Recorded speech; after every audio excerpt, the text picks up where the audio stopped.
الذي لا إله إلا هو الحي القيوم.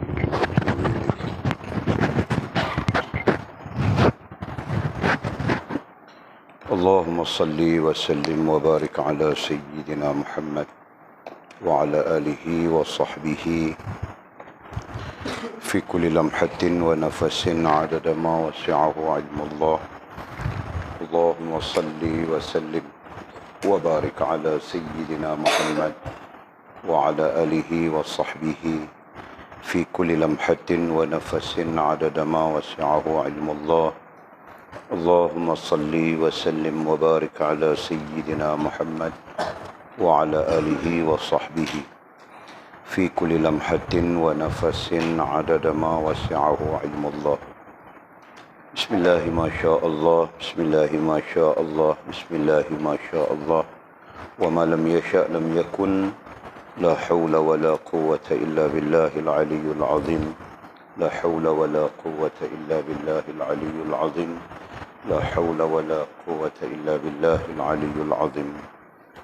اللهم ارحمنا بالقرآن واجعله لنا إماما ونورا وهدى ورحمة. اللهم ذكرنا منه ما نسينا، علمنا منه ما جهلنا، وارزقنا تلاوته آناء الليل وأطراف النهر، واجعله لنا حجة يا رب العالمين.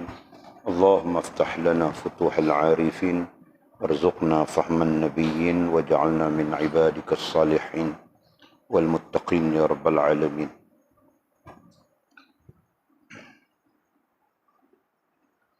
بسم الله الرحمن الرحيم. قال مصنف رحمه الله تعالى: نفعنا الله بعلومه وبكتابه في الدارين، اللهم آمين يا رب العالمين. وبعد، قال Abu Darda radhiyallahu ta'ala anhu berkata, apakah kamu menyuruh kebajikan dan mencegah kemungkaran, atau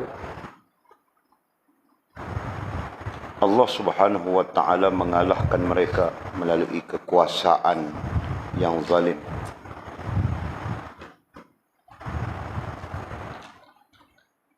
Ketika orang tua tidak dihargai dan anak-anak tidak disayangi, mereka memohon kebaikan kamu, tetapi kamu tidak memberi jawapan kepada mereka.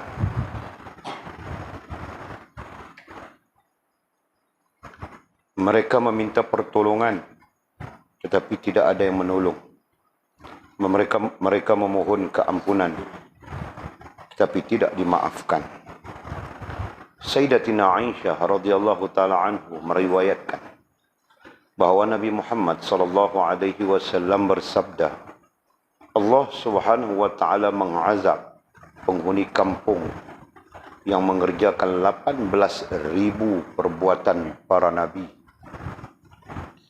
Bagaimana boleh demikian? Tanya para sahabat. Mereka tidak membenci kerana Allah subhanahu wa ta'ala, tidak menyuruh kebajikan dan tidak mencegah kemungkaran. Jawab Nabi Muhammad sallallahu alaihi wasallam. Abu Dzar Al-Ghifari radhiyallahu ta'ala anhu meriwayatkan bahawa Sayyidina Abu Bakar As-Siddiq radhiyallahu ta'ala anhu bertanya, Ya Rasulullah, apakah ada jihad lain selain memerangi orang-orang musyrik? Ada. Jawab, ada wahai Abu Bakar. Allah subhanahu wa ta'ala memiliki para pejuang di bumi yang lebih utama daripada para syuhada yang hidup dengan diberi rezeki dan berjalan di bumi. Allah subhanahu wa ta'ala membanggakan mereka kepada para malaikat langit dan menghias syurga untuk mereka, seperti Ummu Salamah berhias untuk Rasulullah sallallahu alaihi wasallam. Jawab Rasulullah sallallahu alaihi wasallam, Ya Rasulullah, siapakah mereka itu?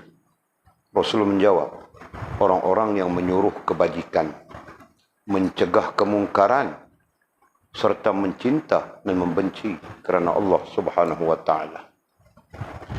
Selanjutnya baginda bersabda, demi zat yang diriku dalam kekuasaannya, hamba itu berada di bilik yang terletak di atas bilik-bilik lain, di atas bilik-bilik para syuhada. Masing-masing bilik itu memiliki 300 pintu dari yakut, zamrud dan emas. Di atas tiap pintu ada cahaya. Lelaki daripada mereka menikahi 300,000 bidadari yang menyilaukan mata. Setiap kali memandang salah satunya, bidadari itu berkata, ingatkah anda pada hari begini dan begitu, ketika anda menyuruh kebaikan dan mencegah kemungkaran? Setiap kali memandangnya, bidadari itu menyebutkan tentang perintah untuk mengerjakan kebaikan dan mencegah kemungkaran. Di dalam sebuah hadis disebutkan bahawa Allah Subhanahu wa taala bertanya kepada Nabi Musa alaihissalam, Musa, apakah engkau telah mengerjakan suatu amalan untukku? Tuhanku, saya telah salat, puasa dan bersedekah, bersujud keranamu, serta memujimu, membaca kitabmu dan berzikir kepadamu. Jawab Nabi Musa alaihissalam, Musa alaihissalam, di dalam salat ada pembelaan bagimu. Di dalam puasa ada syurga untukmu. Di dalam sedekah ada naungan untukmu. Dan di dalam tasbih ada cahaya untukmu. Lalu apa amalan lain yang engkau kerjakan untukku? Tuhanku, tunjukkan kepada saya amalan yang dapat saya kerjakan untukmu. Musa alaihissalam, apakah engkau menolong waliku? Apakah engkau memusuhi musuhku? Nabi Musa alaihissalam pun mengerti bahawa amalan yang paling utama adalah mencinta dan membenci kerana Allah Subhanahu wa taala serta membenci musuh-musuhnya. Kemudian kata musannif Abu Ubaidah Ibn Jarrah. Okey, kita sambung lagi. Masih lagi kita di topiknya amar ma'ruf nahi mungkar. Amar ma'ruf nahi mungkar adalah satu-satunya amalan, kan? Adalah satu-satunya amalan besar yang boleh menjadi penghubung di antara kita hamba dengan Allah Subhanahu wa taala sebagai Tuhan. Nah, itu fahaman yang perlu ditanam, kan? Selain daripada amalan yang menyebabkan nantinya baginda Nabi SAW mengaku kita sebagai umatnya. Jadi dilihat dari kedua-dua sisi Allah maupun sisi Nabi. Nah, kedua-duanya merupakan amalan ini merupakan amalan yang besar, ya, sangat besar, sangat dituntut kepada kita. Okey. Cuma nantinya ada tafsiran yang berbeza. Ada yang menafsirkan amru bil ma'ruf itu perlu keluar 3 hari, 40 hari, 4 bulan. Itu tafsirannya. Itu tafsiran yang datang kemudian. Ada yang tidak menafsirkan begitu. Ada yang menafsirkan bahawa amru bil ma'ruf itu sentiasa perlu berlaku, ya, dengan kita, dengan diri kita sendiri, dengan orang-orang di bawah tanggungjawab kita, dengan orang-orang di sekeliling kita. Nah, itu adalah tafsiran yang paling yang paling masyhur di kalangan para ulama, ya kan? Macam kita yang faham pun begitu juga, fahaman kita pun begitu juga, ya. Walaupun faham begitu bahawa amru bil ma'ruf ini, sifatnya adalah am, terbabit dengan diri kita sendiri, terbabit dengan orang-orang di bawah tanggungjawab kita, terbabit dengan orang di sekeliling kita, gitu kan? Dan kemudian baru dikembangkan. Nah, begitu. Okey. Nah, jadi walaupun tafsiran itu nantinya muncul dengan berbagai-bagai tafsiran. Kan kalau di Mesir, mereka menafsir secara secara persekitaran Mesir, begitu, kan? Nah, kalau di India mereka menafsirkan secara persekitaran India, ya. Ini dipanggil waqi' ya, ini dipanggil waqi', panggil keadaan. Nah, kita di Malaysia, tafsiran kita secara kita di Malaysia. Nah, begitu. Dan di mana-mana pun. Nah, masing-masing ada tafsirannya pada memahami konsepnya al-amru bil ma'ruf wan nahyu 'anil munkar. Tapi dasarnya sama saja. Dasarnya adalah mengajak orang, mengajak ya siapapun untuk melakukan kebaikan-kebaikan yang disyariatkan oleh Allah SWT dan mencegah mereka daripada hal-hal yang ditegah oleh Allah SWT. Itu dasarnya. Okey, jadi kita berbincang panjang sudah sebenarnya dari sudut kepentingannya al-amru bil ma'ruf wan nahyu 'anil munkar. Nah, sampai malam ini kita sambung lagi. Ya, kita sambung lagi berdasarkan kepada surah Al-Maidah ayat 79 itu juga. Ya, a'udzubillahi minasyaitonirrajim. Kanu la yatanahawna 'an munkarin fa'alu labi'sa ma kanu ya'malun. Mereka sentiasa tidak berlarang-larangan, yakni sesama sendiri, dari perbuatan mungkar, yakni derhaka dan ceroboh. Perbuatan mungkar, perbuatan yang bercanggah dengan Allah. Derhaka sama saja maknanya ya. Derhaka yakni derhaka dan ceroboh.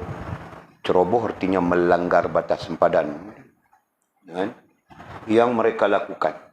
Demi sesungguhnya amatlah buruknya apa yang mereka telah lakukan. Nah, maksudnya perbuatan tidak mencegah mungkar. Ya. Perbuatan tidak mencegah artinya membenarkan kemungkaran, meredai kemungkaran. Nah, itu adalah bahagian daripada bentuk derhaka kepada Allah SWT dan Rasul, dan bahagian daripada bentuk ceroboh, ya, yang kita sandarkan kepada menceroboh hak-hak Allah Subhanahu Wa Taala dan Rasul. Nah, sebab itu disebut amatlah buruk apa yang mereka telah lakukan.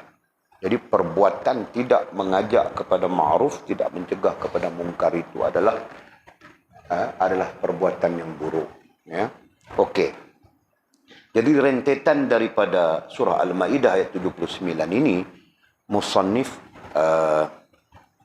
mendatangkan komennya Abu Darda radhiyallahu taala anhu. Komentarnya Abu Darda, sahabat Nabi ya, Abu Darda di antara sahabat-sahabat Nabi, dikatakan ahli suffah. Ya. Jadi kita tahu sudah tu tentang ahli suffah itu adalah mereka-mereka terdiri daripada muhajirin. Ya, kebanyakan mereka terdiri daripada muhajirin yang meninggalkan harta benda, meninggalkan kekayaan mereka di Makkahul Mukarramah, datang ke Madinah untuk menyertai Nabi SAW. Nah, itulah ahli suffah. Nah, mereka ada tempat untuk mereka sampai di Madinah berehat. Nah, tempat itu pun masih ada sampai sekarang, disebut sebagai suffah Nabi. Ya kan?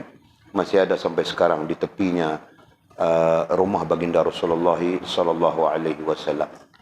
Nah, Abu Darda ini adalah salah seorang ahli suffah itu. Dan kewarakannya, kezuhudannya berpanjangan sampai beliau wafat, sampai beliau meninggal. Padahal Abu Darda ini bukan si miskin. Abu Darda adalah seorang yang kaya dia, seorang hartawan. Kalau sekarang kita bilang jutawan mungkin. Seorang yang hartawan, tetapi dia meninggalkan seluruh hartanya di Makkah demi mengikut baginda Nabi SAW, demi bersama-sama dengan Rasulullah SAW. Jadi kewarakannya ini, masya Allah, tabarakallah, kan? Okey, jadi Abu Darda dalam memberikan komentar, sama ada berkait dengan ayat yang kita baca surah Maidah 79 atau tidak. Nah, katanya, apakah kamu menyuruh kebajikan dan mencegah kemungkaran? Apakah kamu menyuruh, berarti melakukan, melaksanakan ya, perintah menyuruh kepada kebajikan dan mencegah kemungkaran? Atau Allah akan mengalahkan kamu? Atau Allah Subhanahu Wa Taala akan mengalahkan kamu melalui kekuasaan yang zalim? Nah, maksudnya, jika kita tidak menyuruh kepada kebajikan dan mencegah kemungkaran, murka Allah nantinya apa? Murka Allah nantinya Allah akan mengalahkan kamu melalui kekuasaan orang yang zalim. Atau dalam arti kata yang lain, Allah akan mengangkat pemimpin-pemimpin yang zalim. Ayat ini, perkataan Abu Darda ini adalah terbuka, adalah am, adalah umum. Pada menggambarkan sekiranya kita tidak melakukan al-amru bil ma'ruf wan nahyu 'anil munkar, Allah akan nantinya membinasakan kita dengan mengangkat pemimpin-pemimpin yang zalim. Nah, itu maksudnya. Tentang ini kita baca sudah di dalam hadis Atharul Ma'asi. Ya. Kita baca, kita sudah pun berbincang di dalam kitab Atharul Ma'asi. Hadis-hadisnya ada di sana banyak. Ya. Bahkan Atharul Ma'asi itu adalah kitab hadis. Jadi kita bincang banyak sudah tentang itu. Antaranya ialah Allah akan, ketika Allah mau membinasakan sesuatu kaum, Allah akan mewujudkan di kalangan mereka pemimpin yang zalim. Nah, itu. Jadi kenapa berdasarkan kepada teks Abu Darda ini? Antaranya adalah kerana kita tidak mengamalkan perintah Allah, perintah Rasul, mengajak, menyuruh kepada kebajikan dan mencegah kemungkaran. Itu maksudnya. Jadi perkataannya, atau Allah Subhanahu wa taala mengalahkan mereka, dan mereka itu kamu, mereka itu kita, kan? Melalui kekuasaan yang zalim. Melalui kekuasaan yang zalim berarti pemerintah yang zalim. Kekuasaan ai pemerintah. Nah, apabila Allah Subhanahu wa taala menghukum kita dengan memberikan pemerintah yang zalim, nah, ketika itu orang tua tidak dihargai. Nah, itu tanda-tanda. Ya. Orang tua tidak dihargai. Sekarang pun berlaku sudah, orang tua tidak dihargai. Orang tua itu banyak pemaknaan. Salah satunya, ataupun salah dua yang kita boleh pakai secara umum, orang tua berarti ibu bapa. Ya kan? Ibu bapa sudah tidak dihargai. Dipandang apa? Dipandang macam kawan-kawan saja. Nah, sampai-sampai kepada peringkat dibiarkan begitu begini. Dan itu pun terjadi. Walid ada pernah tengok video. Dia datang ke Kuala Lumpur mencari anaknya. Sampai di Kuala Lumpur anaknya tutup telefon. Dia mungkin telefon kerap, anaknya tutup telefon. Dia pun mau pulang macam mana, dia pun tidak tahu. Datang daripada jauh, orang yang tolong hantar ke bus stand, orang beli tiket, naik bas dan sebagainya. Nah, sampai di Kuala Lumpur, telefon anaknya tidak peduli. Ya kan? Itu satu kes. 2-3 kes sulit ada tengok video ini. Ada video yang lainnya. Orang lain tolong telefon, kan pasti sudah nombor anaknya, bilang tidak kenal. Macam-macam. Allah, Masya Allah. Kan? Jadi, itu satu pemaknaan. Ya, Walid bercakap di sudut pemaknaan. Ketika orang tua tidak dihargai, makna orang tua satu, pertama adalah ibu bapa. Ya. Yang kedua adalah orang-orang tua yang lemah, yang sepatutnya diberi perlindungan, diberi pertolongan dan sebagainya. Ya. Tetapi itu tidak berlaku. Ya. Diberi penghormatan, itu tidak berlaku. Itu pemaknaan yang kedua. Nah, ini pun betul juga. Ini pun betul.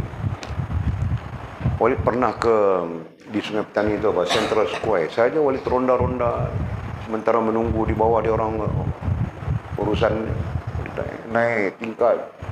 Tengok budak-budak remaja-remaja ini sedang berapa mizi? Itu apa panggil? Panggil apa itu? Berbibit. Sedang berbibit. Nah, kami lelaki faham saja itu berbibit. Kamu orang perempuan faham tak? Sedang gigit antara satu sama lain, tahu? Ada remaja-remaja ini yang pasti tidak menikah. Pasti menikah. Apa budak-budak kan? Nah, bini bilang berbibit. Aku pun tidak tahu berbibit-bibit ini. Ini bahasa Simizi. Dusun kah? Ha? Bahasa Sabah? Oh, okey. Kan? Nah, Walid pun lalu dengan kopiah putih di atas kepala, dengan kopiah lobai putih itu. Apa lagi? Tidak pakai serban. Kan? Lalu dia orang buat tidak tahu saja. Itu contoh ya. Walid mau tunjukkan contoh orang tua tidak dihargai, antara maknanya itu. Dalam arti kata yang lain, mereka tidak terkesan langsung dengan orang tua yang lalu tengok perbuatan-perbuatan mereka. Itu keadaannya. Ya, Masya Allah, tabarakallah. Jadi jauh beza dengan dulu. Ya, kalau Walid cerita, ambil pemahaman ini terkait dengan kisah kita. Zaman Walid dulu tidak berani. Bukan orang tua lalu dekat tengok begitu. Nah, orang tua di sana jauh nampak lari sudah kita. Tahu. Nah, itu zaman kami. Bukan saja dalam soal-soal berjahat, soal-soal nakal dan sebagainya. Lelaki perempuan, bukan. Dalam hal-hal lain pun kami takut saja dulu. Kalau kamu mau isap rokok daun pun takut saja. Nah, orang tua buang terus. Kalau ada minyak wangi sapu-sapu cepat-cepat. Takut orang tua bau rokok daun dekat kita. Tahu kan? Sampai begitu sekali takutnya kami. Bukan takut sebenarnya, itu adalah penghormatan. Ya, langsung tidak langsung itu maknanya hormat kepada orang tua. Kalau pikir takut, mau takut apa? Dia bukan kenal kita. Kan? Kita pun bukan kenal dia. Tapi dia bukan masalah takut, dia lebih kepada penghormatan. Nah itu. Nah, hal-hal itu semua gaib sudah hilang, hancur. Nah, gaib. Masya Allah, tabarakallah. Nah, inilah yang dimaksudkan. Masya Allah. Jadi ini berlaku sekarang. Walid andaikan berlaku sekarang saja. Ya, datang pemerintah yang zalim. Betulkah ada pemerintah zalim? Kalau Walid mau tafsir satu persatu, nah nanti panjang cerita, kemudian jadi cerita politik pula di sana. Ya. Cukup kita sebagai sebagai pengetahuan. Zalim ada banyak tahapnya. Zalim, antara zalim besarnya adalah yang disebut oleh Allah, wa man lam yahkum bima anzalallah fa ulaika humuz zalimun. Mereka yang tidak berhukum dengan apa yang diturunkan oleh Allah Subhanahu wa taala, itu adalah bagian daripada zalim. Ya kan? Nah, itu tahap besar, itu tahap penguasaan. Nah, kemudian turun sampai kepada yang sekecil-kecilnya. Nah, kalau mau cerita, panjang ceritanya. Hak rakyat ditipu, hak kita sebagai rakyat misalnya dalam sesebuah negara ditipu, diselewengkan, dan kemudian menuntut bayaran itu daripada kita juga melalui teks itu, teks ini, cukai itu, cukai ini, macam-macam cukai, ya kan? Nah, ini adalah kezaliman yang dilakukan oleh pemerintah. Dan kita pun berada di posisi itu sebenarnya. Masya Allah, tabarakallah. Apa lagi? Dan anak-anak tidak disayangi. Jangan sampai lagi keadaan itu nanti berkembang. Anak-anak tidak disayangi. Anak-anak dengan maksud kanak-kanak. Dengan anak-anak dengan maksud kanak-kanak. Kanak-kanak tidak disayangi. Ada tafsirannya di sini. Apa maksud tidak disayangi? Kurang-kurangnya ada dua tafsiran. Satu tafsiran apa maksud anak-anak, kanak-kanak, anak-anak tidak disayangi. Satu tafsiran ialah meletakkan mereka ataupun tidak membina, membentuk mereka sesuai dengan apa yang apa yang dikehendaki oleh Allah dan yang ditunjuk oleh Nabi SAW. Nah, itu yang pertama. Kan? Tidak membina, tidak membentuk mereka sesuai dengan apa yang telah ditetapkan oleh Allah Subhanahu wa taala dan ditunjukkan oleh Rasulullah sallallahu alaihi wasallam.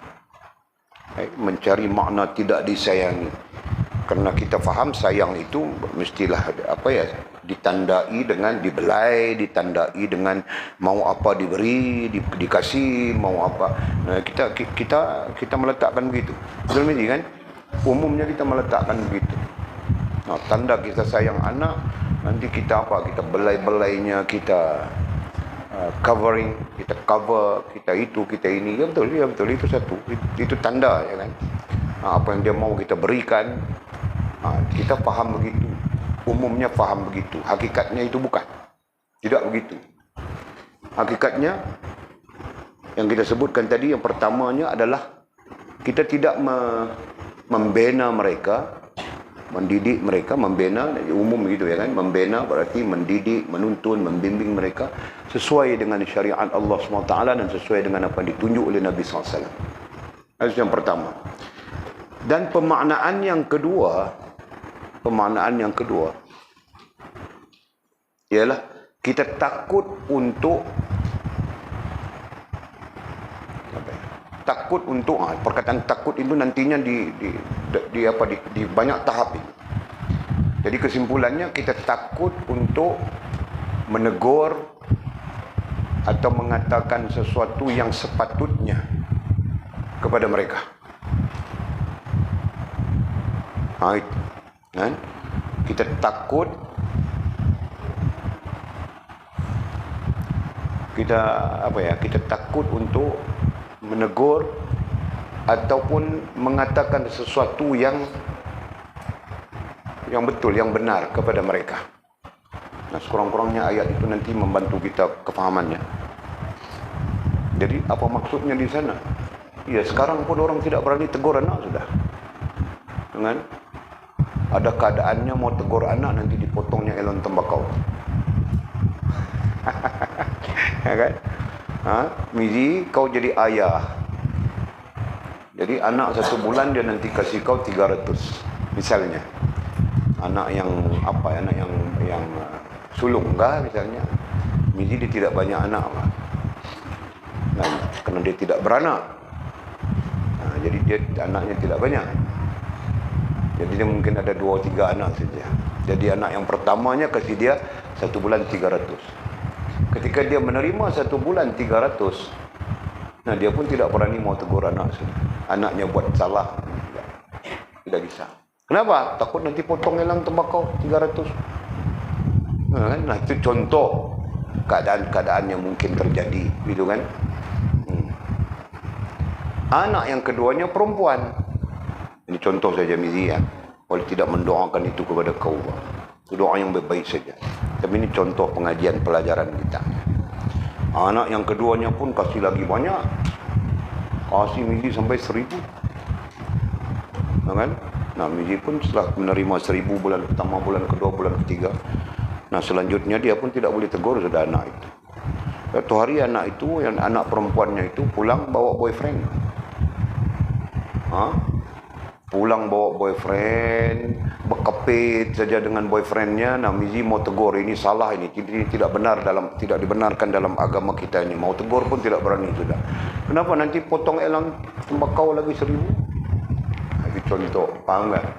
Nah, terjadilah di sana tidak menegur, tidak membetulkan dan sebagainya. Itu satu sisi tafsiran, satu sisi pandang. Sisi lain, nah kita pun tidak berani tegur sudah orang-orang muda sekarang kan. Dia orang buat maksiat depan-depan terang-terangan saja. Mana ada orang berani tegur? Kan? Nanti jadi hal. Pernah dia orang pukul orang tua. Boleh tidak pernah berlaku depan mata. Tapi pernah ada gambar, ada video. Dia orang pukul orang tua hanya kerana orang tua menegur. Boleh tidak tahu di mana. Di Indonesia kah? Di Malaysia kah? Tapi suasana itu macam suasana kita saja. Suasana macam suasana Malaysia dengan Indonesia saja. Dipukulnya orang tua yang menegur. Ya, kebetulan ada orang merakamkan. Allah, Masya Allah. Jadi bila datang orang tanya, kenapa ni, kenapa? Nah, bilang orang tua ni menegur budak ini buat tidak elok, tidak senonoh. Kemudian dia orang pukul orang tua itu. Nah, ini keadaan. Nah, sebab itulah akhirnya benda ini merebak jadi penyakit dalam masyarakat. Guru di sekolah pun tidak boleh pukul murid sudah. Kan? Ada satu video guru merakamkan muridnya tunjuk apa? Macam mana? Apa begitu? Ha?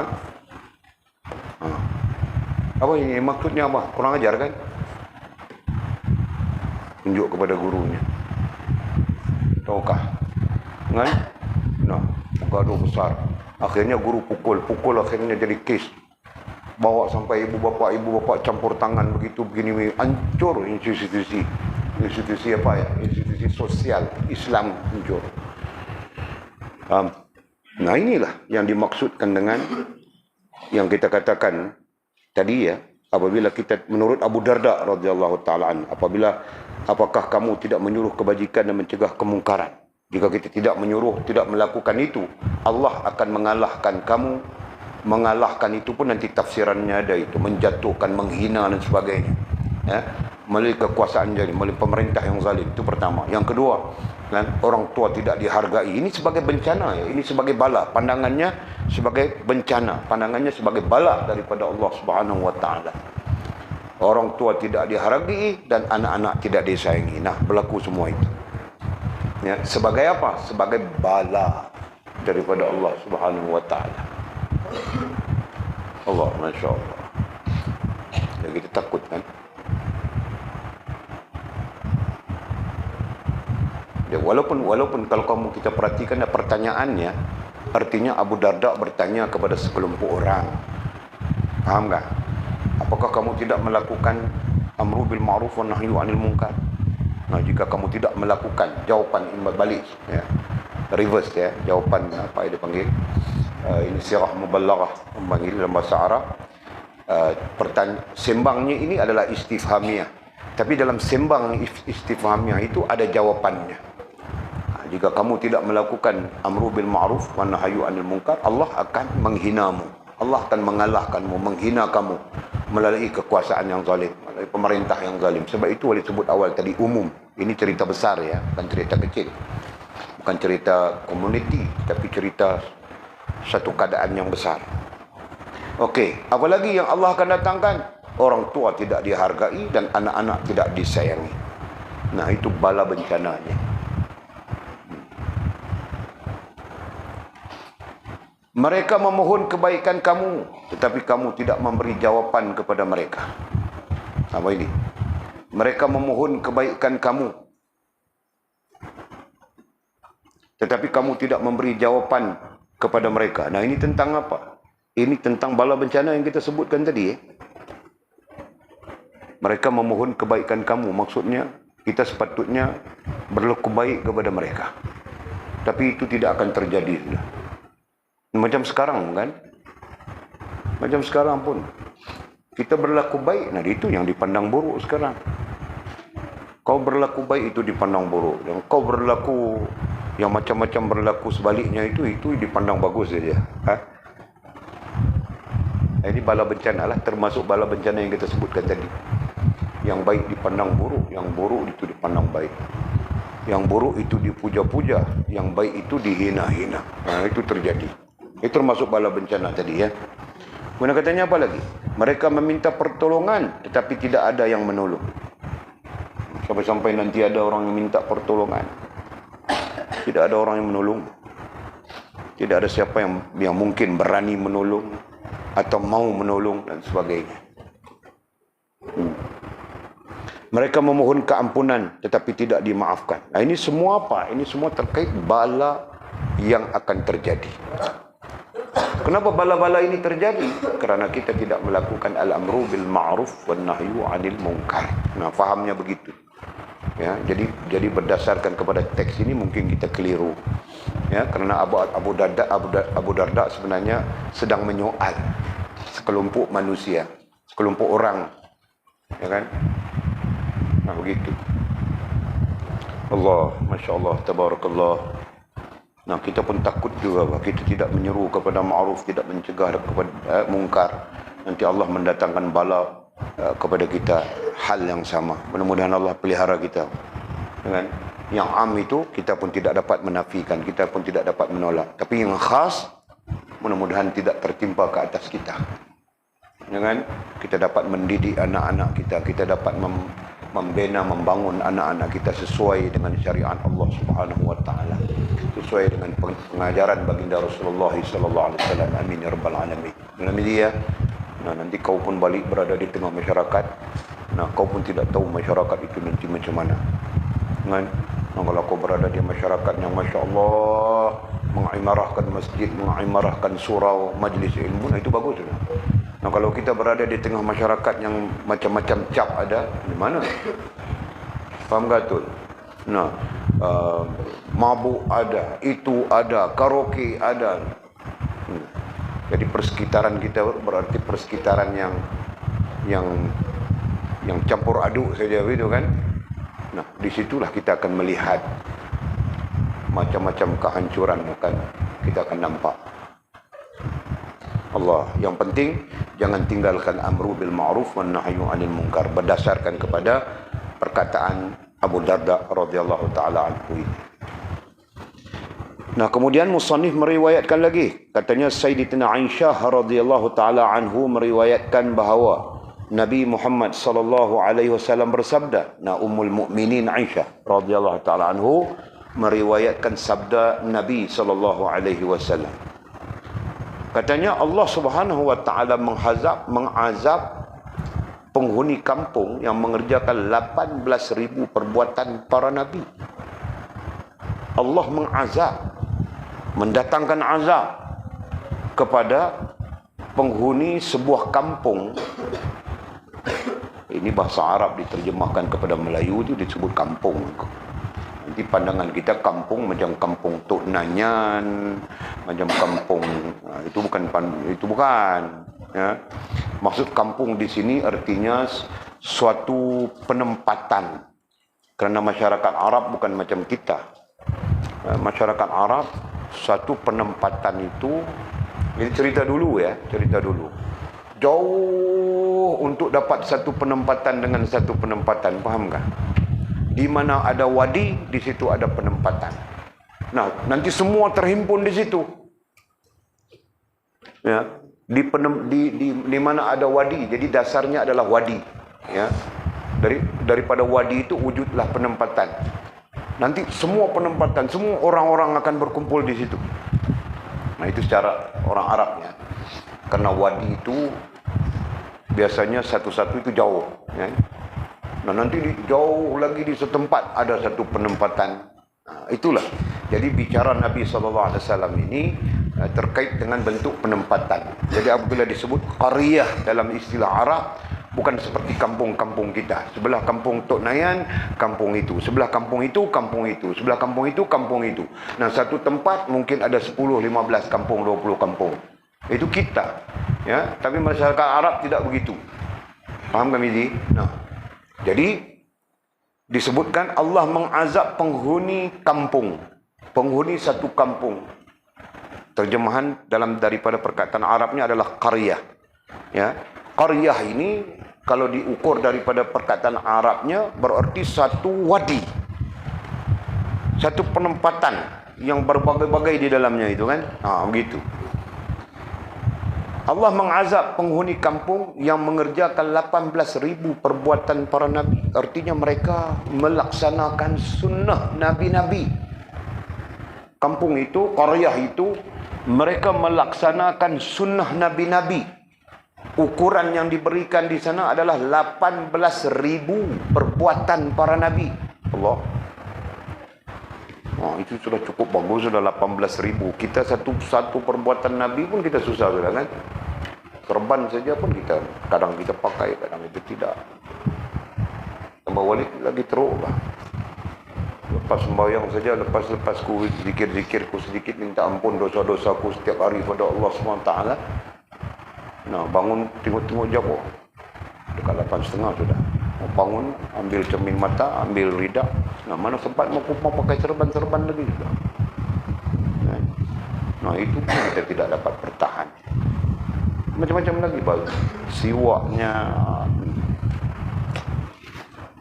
Nah, kalau kita mau kira berapa sunnah yang kita bawa dalam diri kita. Ya kan, Jul? Moga-moga saja Nabi menerima kita sebagai umatnya. Moga-moga saja Nabi SAW berihsan kepada kita nanti di hari akhirat kelak. Nah, kalau mau disandarkan kepada sunnah yang kita bawa dalam diri kita, mana ada sunnah tidur ya. Bukan sunnah lagi tidur. Tidur itu bukan sunnah, sudah tidur yang melampau-lampau sudah kami kan. Allah. Okey. Jadi tentang penduduk Qaryah ini, mereka mengamalkan, mengerjakan berarti mengamalkan kan? Mengerjakan berarti mengamalkan 18,000 perbuatan para nabi. Mana ada perbuatan para nabi itu buruk? Ya kan? Kalau kita ambil nabi 25, yang 25, mana ada perbuatan para nabi itu buruk? Kalau kita ambil perbuatan para nabi yang 124,000,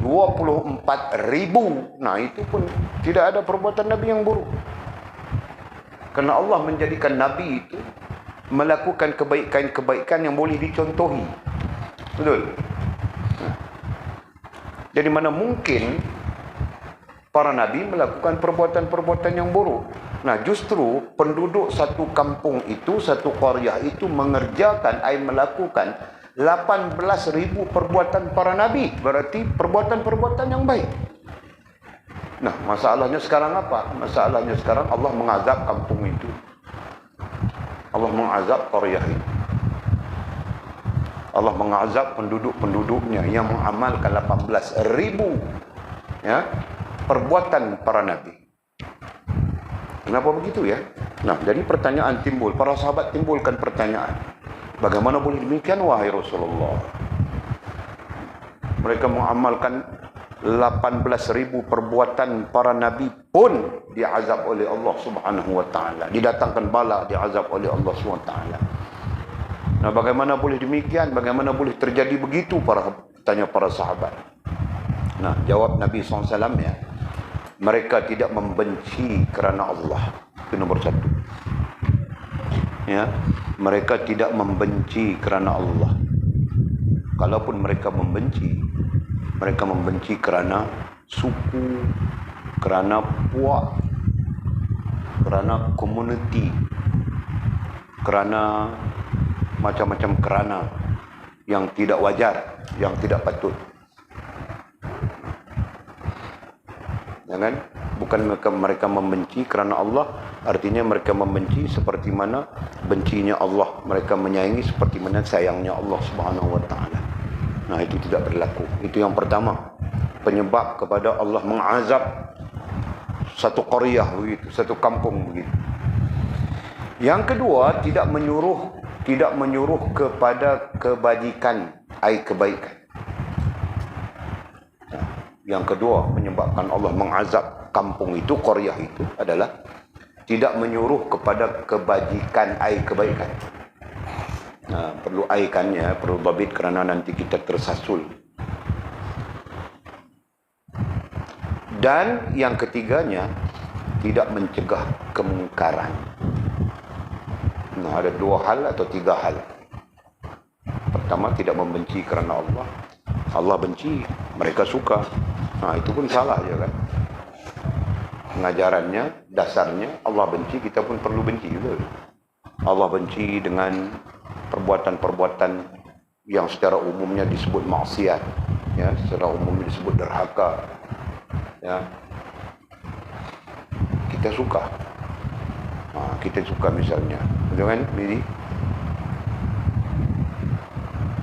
Allah suka karaoke kah? Saja kita sembang, adakah orang tahu apakah Allah suka karaoke? Perbuatan yang namanya karaoke, menurutmu apakah Allah Subhanahu wa taala suka? Alasanmu apa? Sia-sia saja. Boleh, itu karaoke biasa-biasa gitu kan. Nah, kalau karaoke macam di simpang itu, nah itu maksiat lagi. Ini adalah satu pandangan ilmiah ya. Kita perlu wujudkan pandangan ilmiah sebegitu. Nah, kalau karaoke di rumah begitu, apakah Allah Subhanahu wa taala suka? Bilang rantau tidak. Kenapa? Karena itu larak. Allah tidak suka perkara yang larak. Betul tak? Ya kan? Nah, satu. Nah, kalau karaoke itu di simpang sana, simpang jalan sana, nah itu maksiat bilang si rantau. Kenapa? Kenapa belum jawab lagi, Bro? Kerana ada pergaulan campur lelaki perempuan, pergaulan bebas begitu kan, bebas menggagau sana menggagau sini, meraba sana meraba sini kan. Apalagi lampu di tempat berkaraoke itu kadang terang kadang gelap, kadang terang kadang gelap gitu kan. Allah, Masya Allah, tabarakallah. Betul Barantau, betul ya. Nah, sepatutnya apa? Sepatutnya kita ataupun dalam konteks yang sedang kita bincang ini, penduduk qaryah itu membenci kerana Allah. Yang lara dibenci oleh Allah. Penduduknya sepatutnya membenci. Ya kan?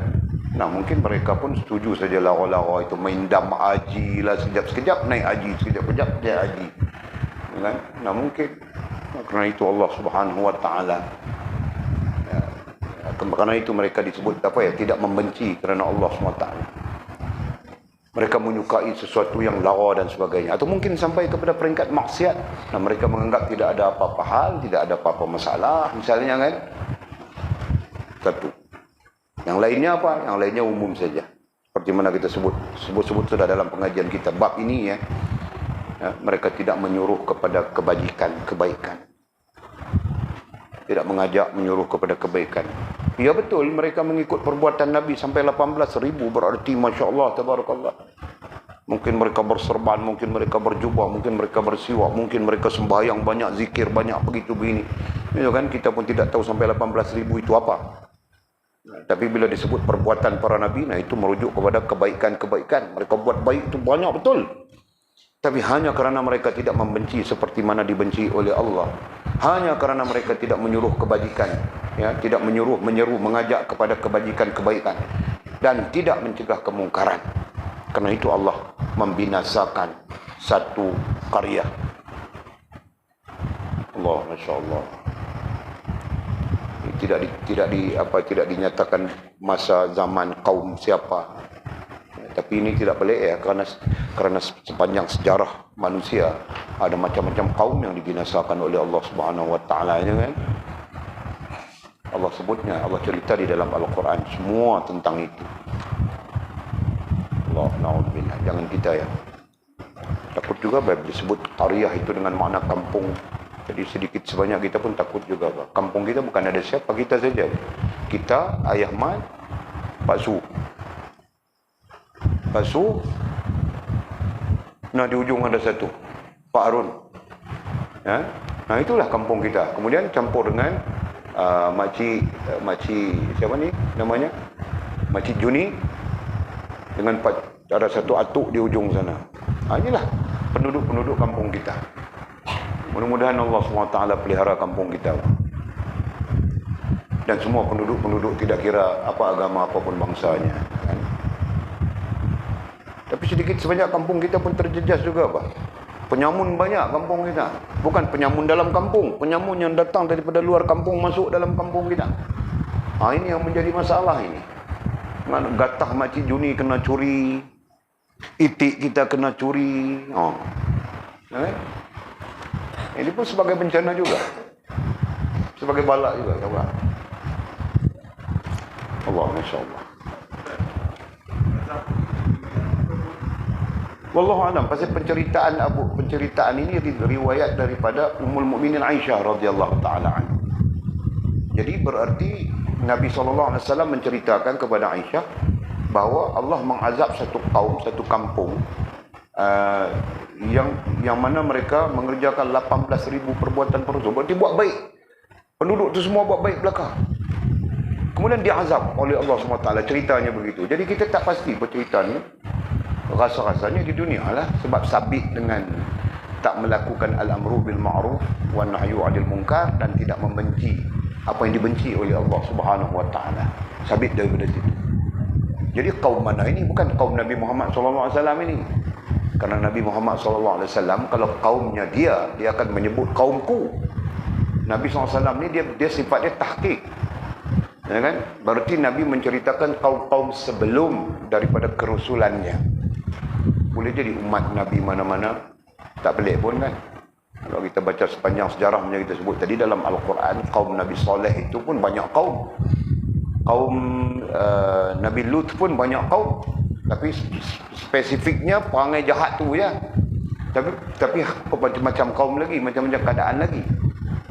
Apa lagi? Kaum Samud misalnya, kan? Pun macam-macam. Tapi gambarannya yang diberikan oleh Al-Quran itu sikitlah. Contohnya macam kaum Ad, kaum Samud, alam tara kaifa fa'ala rabbuka bi'ad iram dzatil imad. Kaum Ad ni pandai dalam architectural, ya kan? Pandai depa, bijak bistari dia daripada dalam architectural, architect, seni bina, ya kan? Cukup hebat depa, cukup pandai, sehingga apa ya, kepandaian depa ini masyhur, semua orang respect depa, hebat. Dan akhirnya depa tenggelam dalam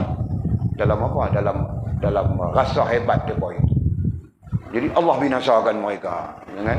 Jadi nak beritahu kata kebinasaan seperti ini biasa saja pada umat-umat sebelum daripada Nabi kita Muhammad sallallahu alaihi wasallam. Nah, kita umat Nabi Muhammad sallallahu ni, masya-Allah tabarakallah, barangkali barakahnya Nabi kita Muhammad sallallahu alaihi wasallam sujud minta kepada Allah supaya ditangguhkan. Ada satu hadis sahih terkait dengan baginda Nabi mohon kepada Allah menangguhkan bala bencana ke atas umat dia. Nabi mohon supaya tidak datang, tidak turun, tidak dibalakan oleh Allah SWT seperti mana umat-umat sebelum. Jadi sebab itu, berdasarkan kepada penceritaan riwayat ini menunjukkan Nabi cerita umat sebelumnya. Ada umat yang macam tu. Mudah-mudahan kita ambil pengajaran lah kan. Itu tak boleh. Kita tak boleh biar mizi jadi lara, tak boleh. Dan Allah Ta'ala bagi bala kat kita. Kan? Kita tak boleh biar mizi, jol, rantau, duk gila, tarik menigau, tak boleh. Ini Allah Ta'ala bagi bala kat kita. Sebab itu kita kena komplain. Hampa ni duk pergi cari tarik menigau ke, pergi duk tengok jam mamsak tu. Kita kena komplain. Jadi kita nak abang kata bukan salah dia tarik mengigau, nak belilah, tak ada hal. Tapi kena pastikan jangan duk tengok jamban lah.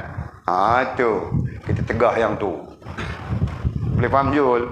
Itu.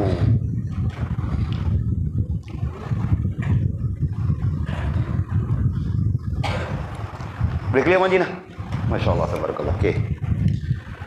Jawab Nabi Muhammad SAW tu, jawab Nabi Allah. Jadi kita ambil pengajarannya. Janganlah kita tak menyuruh kepada kebajikan-kebaikan. Janganlah kita tak mencegah kemungkaran. Dan janganlah kita tak membenci apa-apa yang dibenci oleh Allah Subhanahu Wa Taala. Pengajarannya itu. Ya, boleh ulang. Janganlah kita tidak menyuruh. Boleh susun atur ya. Kalau ikut hadis lain, susun aturnya pertama menyuruh kepada kebajikan. Jangan kita tidak menyuruh kepada kebajikan. Yang kedua, jangan kita tidak mencegah kemungkaran. Dan yang ketiga, jangan kita tidak membenci seperti apa-apa yang dibenci oleh Allah Subhanahu Wa Taala.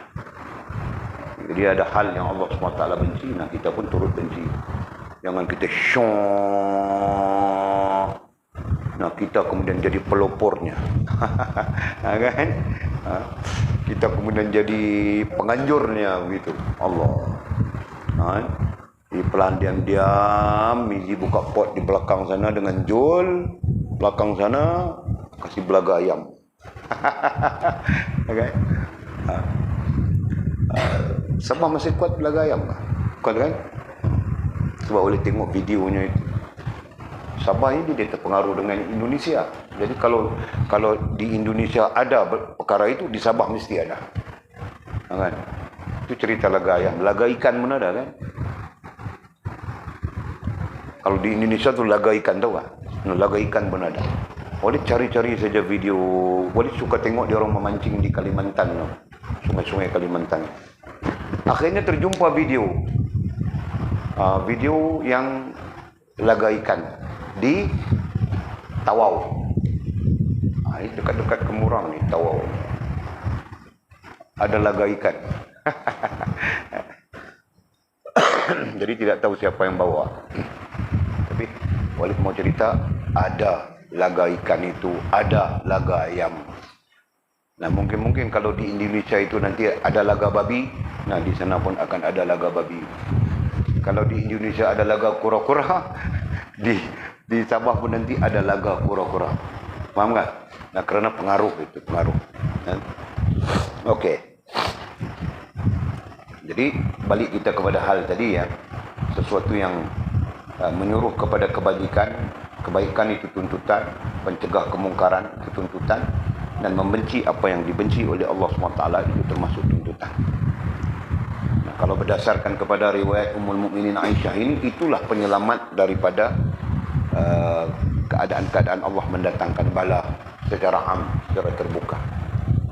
Allah, Masya Allah. Guna kata musannif Abu Dzar Al-Ghifari. Nah, ini juga sahabat Nabi. Tadi Abu Darda, sekarang Abu Dzar. Ini pun sahabat-sahabat sufah juga ini. Al-Wara, kan? Kalau ditanya, kalau dikaitkan dengan pengajian kita Muqarran Aqidah, Aqidah bandingan itu, perbandingan Aqidah itu. Nah, Abu Dzar Ghifari ini antara Murji'ah marhumah, kan? Antara sahabat Nabi yang bersikap Murji'ah, yang bersikap berkecuali daripada Khawarij, berkecuali daripada Syiah. Bahkan mereka menolak Khawarij ini, kamu orang ni melampau-lampau, menolak Syiah. Syiah itu sudah tentu dari awal sahabat-sahabat tolak itu. Nah, Khawarij itu melampau-lampau saja. Nah, gitu. Okey. Antara yang menolaknya adalah Abu Dzar Ghifari, antara sahabat. Okey, jadi Abu Dzar Ghifari radhiyallahu taala anhu meriwayatkan bahawa Sayyidina Abu Bakar Siddiq radhiyallahu taala anhu bertanya kepada Nabi sallallahu alaihi wasallam. Jadi ini dari sudut periwayatan Abu Bakar yang pertamanya. Kemudian Abu Dzar Ghifari itu menyaksikan dan mendengar pertanyaan itu. Hadis seperti ini biasanya dipanggil hadis yang kuat ya. Dalam bahasa Melayunya disebut sebagai hadis yang kuat. Bukan seorang. Kalau seorang itu dipanggil hadis ahad. Bila ada orang lain yang mendengar, nah hadis itu disebut sebagai kuat. Kecuali yang mendengar itu pelupa, pemabuk dan sebagainya. Nah, itu dari sistem periwayatan hadis. Okey. Jadi Abu Dzar meriwayatkan bahawa Sayyidina Abu Bakar Siddiq radhiyallahu taala anhu bertanya. Berarti Abu Dzar mendengar, Abu Dzar bersama dengan Abu Bakar. Mungkin ada orang lain lagi, ya kan? Nah, Abu Bakar Siddiq yang bertanya kepada Rasulullah. Ini hierarkinya bukan menentu, hierarkinya Rasulullah. Ya. Faham tak? Ini Abu Bakar kan itu bapa mertuanya baginda Nabi sallallahu alaihi wasallam. Karena baginda Nabi sallallahu alaihi wasallam menikah dengan Ummul Mukminin Aisyah radhiyallahu taala anha. Seorang gadis remaja belasan tahun yang merah kulitnya. Ada lagunya itu kan? Oh, ada lagunya Aisyah itu. Kan? Yang kulitnya merah, putih kemerah-merahan. Sampai-sampai tidak cerita sampai, cerita ini dulu. Okey. Jadi Abu Bakar bertanya kepada Rasul, bukan kepada bapa mertuanya. Hierarkinya bukan bapa mertua di situ. Hierarkinya adalah Rasul. Faham kan? Nah. Jadi ini pun perlu juga kan. Kadang-kadang kita tidak paham macam Menteri Besar Kedah. Ada kalanya dia bercakap di atas kapasiti dia seorang Menteri Besar. Ada kalanya dia bercakap di atas kapasiti dia seorang ahli politik yang pembangkang gitu kan. Nah, mana mungkin sama Pak? Jadi ada ketikanya Rasulullah SAW itu bercakap sebagai Rasulullah. Di ketika yang lain Rasulullah bercakap sebagai menantu. Tidak mungkin sama. Faham tak itu? Okey.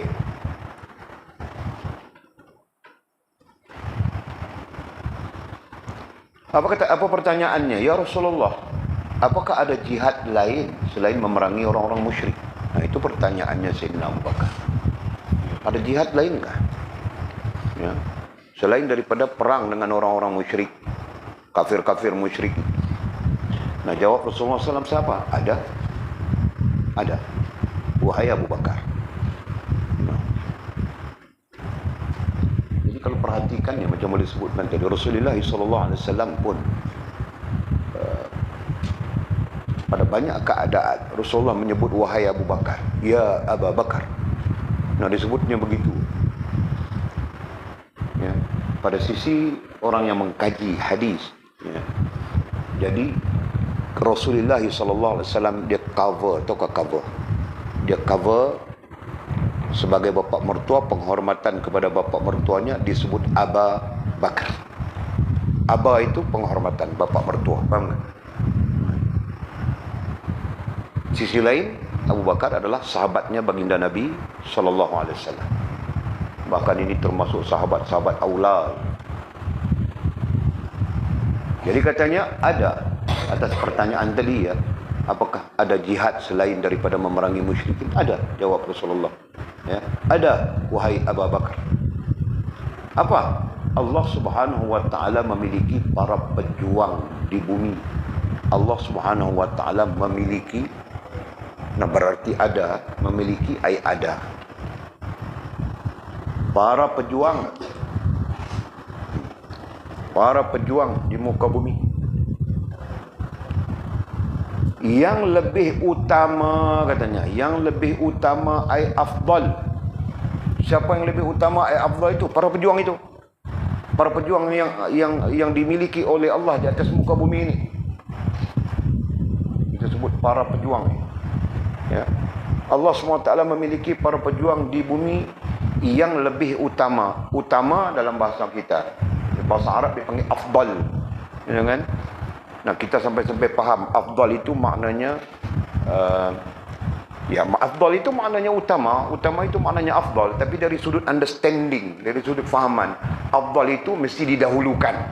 Betul kan? Dari sudut kefahaman, betul? Dari sudut makna, afdal itu maknanya utama.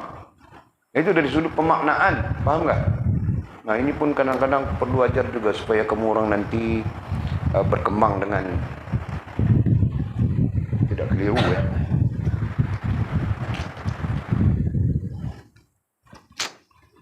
Sebab perkataan afdal itu kita pun pakai di Melayu kan juga. Afdal. Ya, maknanya sama saja dengan utama. Okay? Itu dari sudut pemaknaan. Tapi dari sudut pemahaman, dari sudut understanding, ya, kita katakan tadi, afdal itu adalah apa tadi kita sebut? Sesuatu yang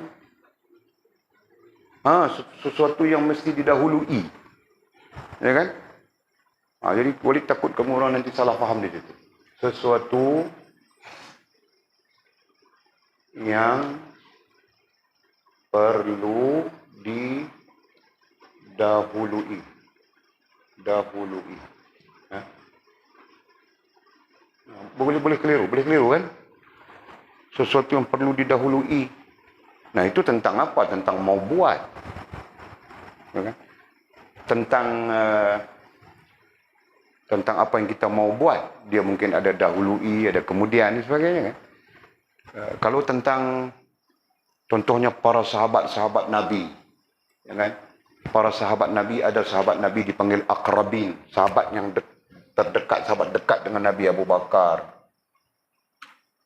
Omar, Osman, Ali, kita katakan. Ini dipanggil sahabat akrabi. Nah, mereka ini afdal. Disebut afdal. Mereka ini diberi keutamaan berbanding sahabat-sahabat Nabi yang lain. Nah, kita mau faham macam mana itu. Mereka ini lebih afdal daripada sahabat-sahabat Nabi yang lain. Banyak lagi sahabat Nabi, Abu Ubaidah Jarrah. Ya kan? Macam-macam lagi sahabat Nabi radhiyallahu. Abu Zar Ghifari. Tapi mereka ini merupakan sahabat Nabi yang terafdal, gitu. Terafdal, terutama. Nah, kita mau memaknakan apa dia mereka ini? Faham kan? Jadi sisi penggunaan istilah ini mungkin umum. Jelas ya? Nah, gambarannya itu nanti, tafsirannya itu nanti terletak di kita. Kita tidak boleh memberikan pemaknaan yang suatu yang perlu didahului meliputi semua. Tidak boleh. Ya. Nah, mizi lebih afdal daripada rantau, contoh. Nah, ketika itu, ya kan, kita perlu mengutamakan mizi, Pak. Nanti baru kita lihat kenapa kita perlu mengutamakan dia. Oh, antara lain dia mau menikah. Contoh, kan? Rantau dia tidak mau menikah lagi. Hantu sudah berapa ekor mau menikah dengan dia. Dia tidak mau. Macam mana? Ya kan? Okey. Itu. Okey. Jadi apabila kita bercakap, Allah Subhanahu wa taala memiliki para pejuang di bumi yang lebih utama. Maksudnya pada sisi Allah, ya, mereka lebih afdal. Ya, pada sisi Allah mereka afdal. Afdal daripada siapa? Afdal daripada para syuhada. Ya, afdal daripada para syuhada. Masya-Allah, tabarakallah. Mereka-mereka ini pejuang Allah di bumi ini, ya, lebih afdal daripada para syuhada. Para syuhada adalah orang yang mati syahid. Di mana orang yang mati syahid itu yang hidup dengan diberi rezeki dan berjalan di bumi. Ini bukan Nabi yang menyebutkan saja. Al-Quran juga menyebutkan begitu, kan? Wala tahsabanna alladhina qatilu fi sabilillahi amwat bal ahya'un 'inda rabbihim yurzaqun. Janganlah kamu sangka, mengandaikan, mengira bahawa orang yang mati syahid itu dia mati. Bal ahya, bahkan dia hidup, kata Allah, dan diberikan rezeki. Karena ada rezekinya, berarti hidup dia. Karena dia hidup itu diberikan rezeki. Yang mati saja putus rezeki, kan? Nah, ini Allah mengatakan hidup, dan kerana itu Allah memberi dia rezeki. Siapa? Syuhada, orang yang mati syahid.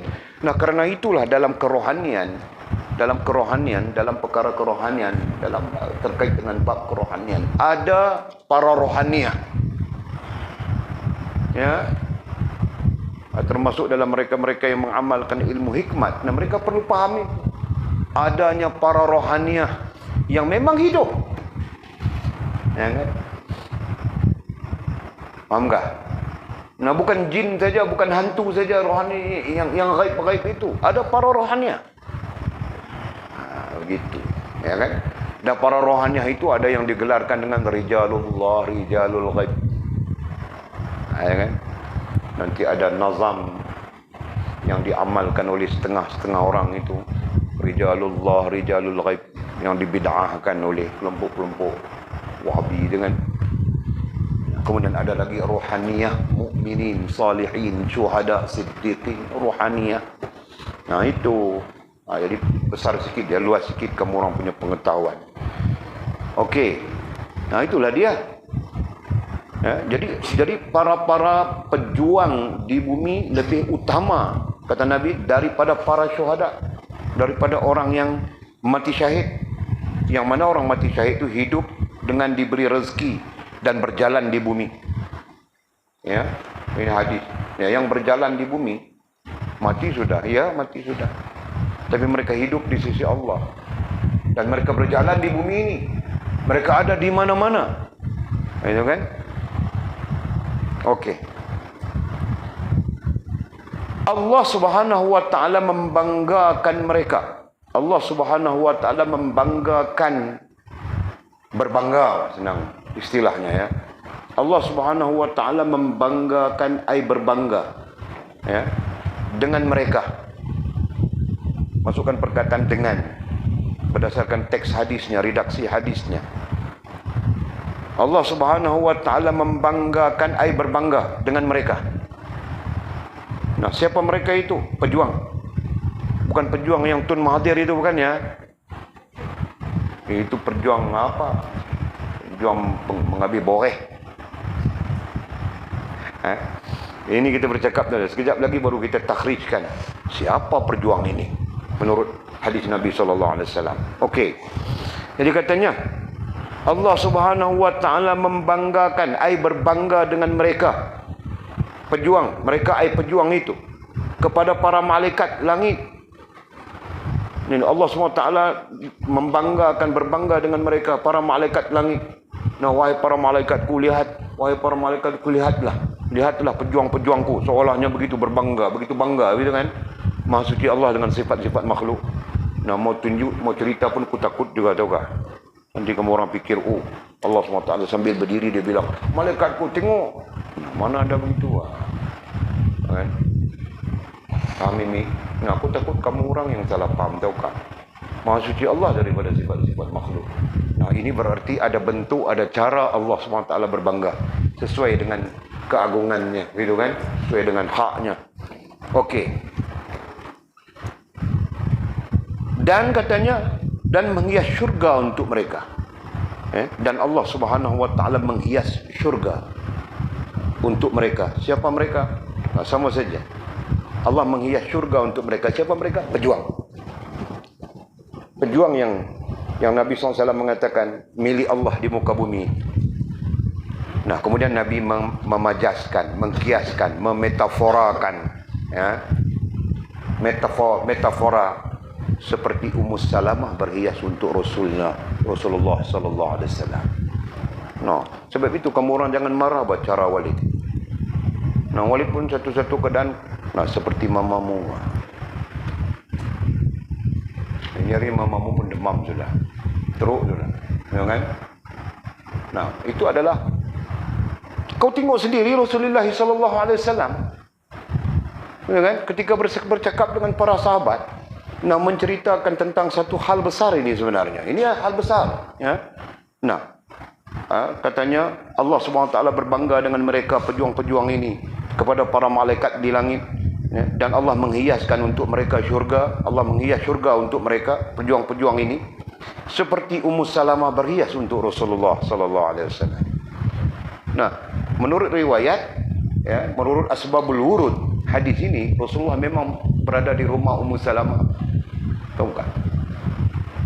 Ya, Rasulullah memang ada di rumah Ummu Salamah, dan Ummu Salamah memang ada di sisi Rasulullah SAW ketika Rasulullah mengucapkan hadis ini. Rujuk dalam asbabul wurud, ya. Nanti kamu orang belajar ulum hadis baru tahu. Sekarang suruh rujuk, suruh patikus tengok besi saja buat apa? Ya. Begitu. Nah, jadi sisi lain, ya, sisi selain daripada pengajaran hadis yang kita mau ambil ini, sisi lain tengok sikapnya baginda Nabi SAW, kan? Dia memuji istrinya. Nah, kita pun nanti puji-puji Bamizi. Tapi dalam puji itu kau jaga-jaga juga, kan? Jangan sampai nanti kadang-kadang orang ini dimakan puji, tahu kan? Nah, yang makan puji itu bahaya. Ya kan? Bamizi. Kalau dia masak kurang masin, tidak cukup garam, kau bilang makanan ini sangat sedap. Kalau tambah lagi sikit masin. Begitu bah.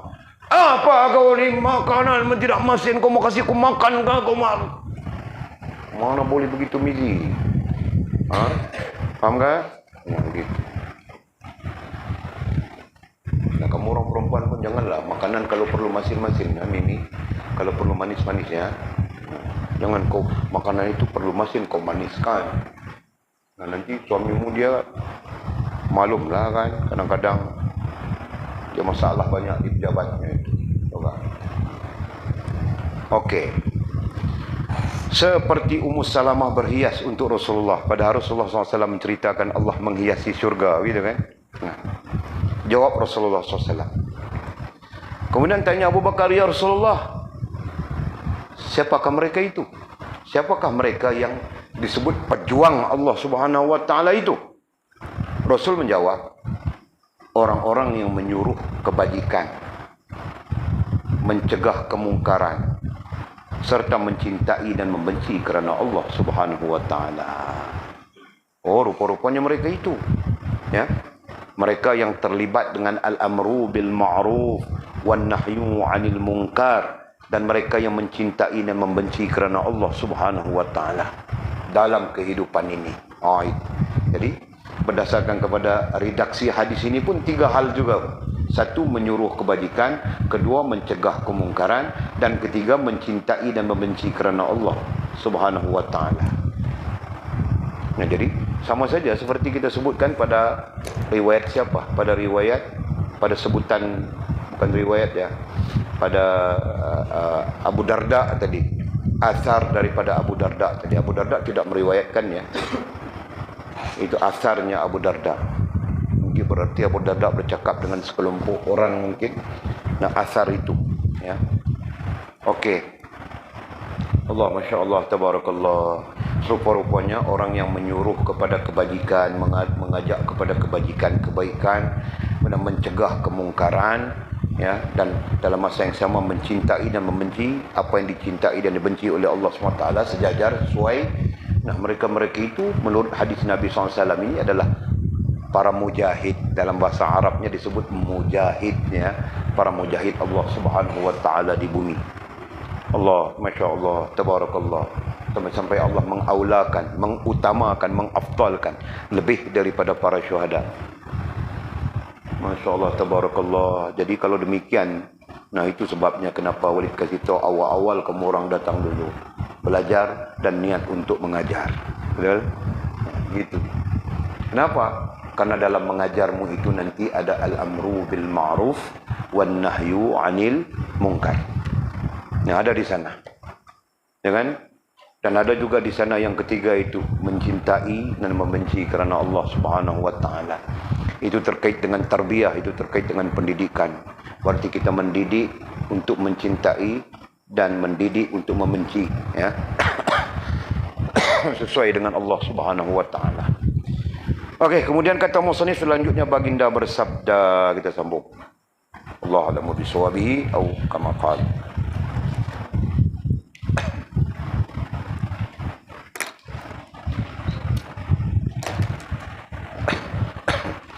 Allah a'lam. Ada pertanyaan kah? Soalan?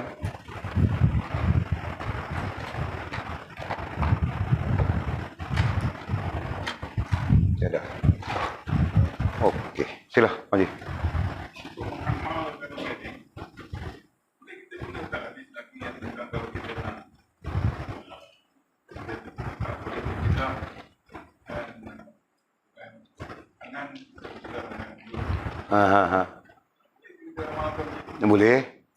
Boleh termasuk saja tu, kan? Cuma isu dia di sana berdasarkan kepada apa nama ni, tafsir biasa hadis, man ra'a minkum munkaran. Hadis yang Maji kata sejak tu, hadis dia bunyi lagu tu lah, redaksi dia, man ra'a minkum munkaran falyughayyir bi yadihi fa in lam yastati' fa bi lisan fa in lam yastati' fa bi qalbihi wa dhalika adhaful iman. Bunyi hadisnya tu. Siapa-siapa di kalangan kamu yang melihat berdepan dengan mungkar, hendaklah diubah dengan tangan. Sekiranya tidak mampu diubah dengan tangan, maka dengan lidah, you know, kan? Sekiranya dengan lidah pun kita tak mampu, ubahlah dengan hati. Itu terkait dengan proses pelaksanaan, ya. Tapi tafsiran para ulama'nya berbeza-beza lah. Macam kita bincang dah lah. Ada ulama' mengatakan tangan itu adalah terkait dengan orang-orang yang ada kuasa, gitu kan. Mereka boleh menggubal peraturan dan sebagainya. Manakala dengan lidah itu terkait dengan para ulama'. Manakala benci dengan hati itu, itulah terkait dengan orang awam, ya kan. Jadi kurang-kurangnya dia ada tak suka lah, sebab Allah tak suka, dia pun kena tak suka lah, misalnya begitu. Allah benci, dia pun kena benci lah, benda-benda macam tu. Itu contoh. Nah, persoalan Mahdi tadi, apakah itu termasuk al-amru bil ma'ruf wan nahyu 'anil munkar? Jawapannya ya. Ya, memang begitulah. Ya, proses pembentukannya begitu. Cuma isu dia dalam hal yang kita duk bincang ni, dia lebih kepada ada tak sikap tu. Tu, ya kan? Kita ada tak sikap tu? Sikap apa? Sikap mengajak kepada baik, mencegah mungkar dan membenci apa yang dibenci oleh. Ada tak sikap tu? Atau kita sebaliknya.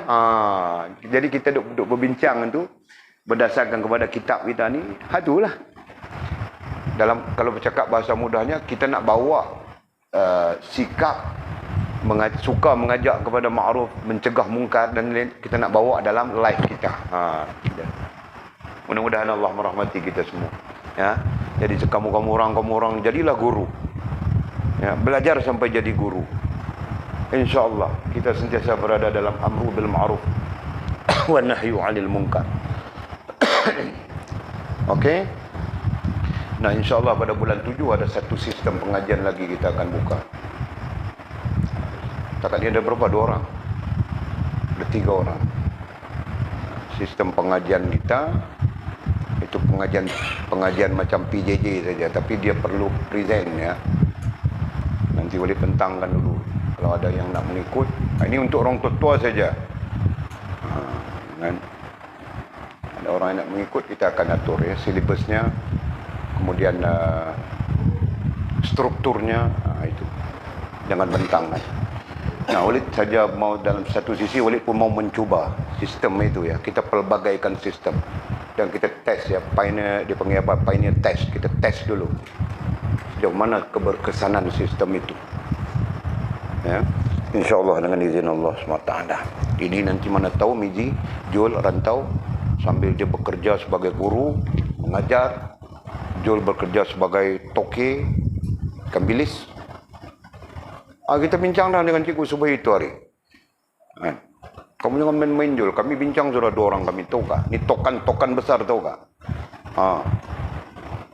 Kami kalau kami masuk satu kapal. Jadi sambil bekerja itu mau apa? Mau meningkatkan, gitu kan? Kita ada sistem, kita akan trial sistem. InsyaAllah dengan izin Allah SWT. Okey? Lain soalan adakah? Ada. Bismillahirrahmanirrahim. Alhamdulillahirabbil alamin wassalatu wassalamu ala asyrafil mursalin sayyidina wa maulana Muhammad wa ala alihi washabihi ajma'in. Allahumma iftah lana futuhal 'arifin warzuqna fahman nabiyyin waj'alna min ibadikas salihin. Allahumma ihdina siratal mustaqim siratal ladzina an'ama Allah من النبيين والصديقين والشهداء والصالحين. اللهم ربنا افتح بيننا وبين قومنا بالحق وأنت خير الفاتحين. اللهم أعنا على ذكرك وشكرك وحسن عبادتك. اللهم فقهنا في الدين وعلمنا التأويل.